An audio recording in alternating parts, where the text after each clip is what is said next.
วัสดีครับผมพี่น้องอยู่กับผมครับเบาเฮงเบาบานอีสานไตครับผมมือนี้ครับผมเฮ็ดโตพ่วงรถลากรถเข็นเฮ็ดใหม่ครับผมเพราะว่าใส่ตัวข้างบนตัวเก่ามันเนี่ยมันใส่ไปแล้วเฮาเข็นของหนักมันอาจสิทรายนะครับผมมันสิทรายอยู่ผมก็เลยมาแก้ไขว่าสีมาต่อลงข้างล่างครับกับสวิงอาร์มครับผมนี่ครับนี่แหละครับพี่น้องเฮ็ดแล้วครับผมกำลังพ่นสีอยู่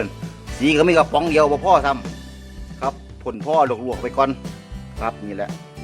พ่นสีแล้วครับเดี๋ยวจะมาประกอบครับอันนี้ครับพี่น้องตามไปครับผม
ครับ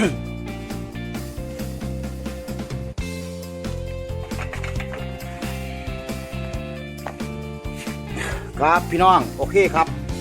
คลิปนี้ก็จบสนีเนาะครับผมเดี๋ยวคลิปหน้าเดี๋ยวผมสีเห็ดตัวรถเข็นต่อพ่วงมันแล้วครับตัวนี้ผมก็จะเอาออกครับครับนี่ครับ